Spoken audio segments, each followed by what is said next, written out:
जय माता दी। नमस्कार। मेरे YouTube चैनल श्रद्धा में आप सभी लोगों का हार्दिक स्वागत है।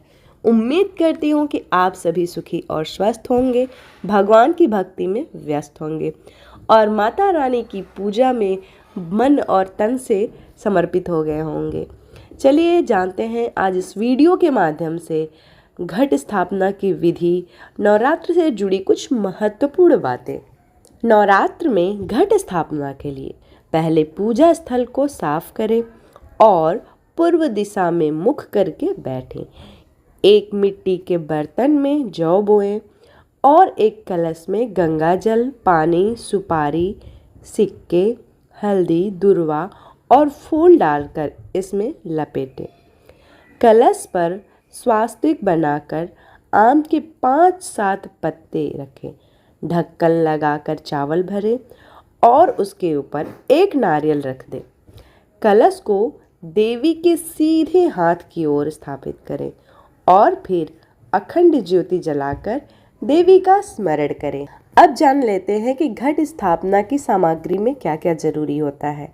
मिट्टी का पात्र, जौ, मिट्टी या किसी शुभ धातु तांबे का बना हुआ कलश, गंगा जल और हल्दी, सुपारी, सिक्का, अक्षत, लौंग, इलायची, आम या अशोक के पत्ते, नारियल, मौली, रोली, चंदन, लाल वस्त्र, पूजा के लिए अन्य सामग्री जैसे फूल, फल, धूप, दीप, इन सारी चीज़ों की ज़रूरत पड़ती है घट स्थापना के समय। अब जानते हैं कि नवरात्र के पहले दिन कौन सी देवी की स्वरूप की पूजा की जाती है। नवरात्र के पहले दिन माँ शैलपुत्री की पूजा की जाती है, जो नव दुर्गा का पहला स्वरूप है।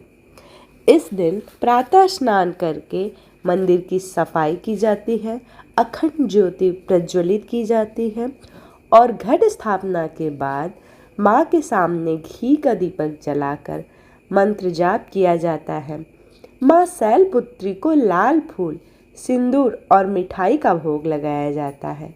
अब जानते हैं पूजन विधि के बारे में। स्नान, सुबह जल्दी उठकर स्नान करें और साफ वस्त्र पहनें। अपने घर के मंदिर को अच्छे से साफ करें। शुभ मुहूर्त, पूजा में मुहूर्त का बहुत ही ध्यान रखना चाहिए, बल्कि जो भी आपके घर में शुभ कार्य होते हैं उन सब में मुहूर्त का बहुत ज़्यादा ध्यान रखना चाहिए। शुभ मुहूर्त में अखंड ज्योति प्रज्वलित करनी चाहिए।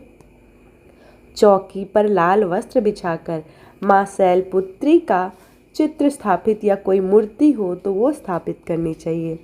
माँ को सिंदूर, अक्षत, धूप, गंध और लाल पुष्प चढ़ाने चाहिए। भोग में मिठाई और सफ़ेद कनेर के फूल चढ़ाने चाहिए।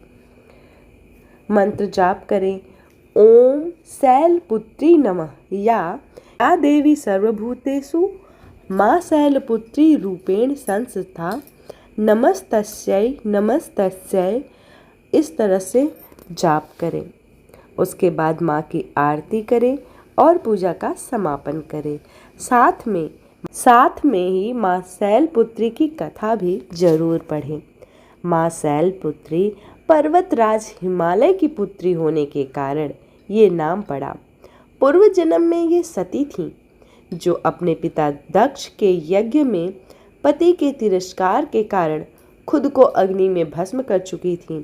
इस जन्म में वे फिर से ही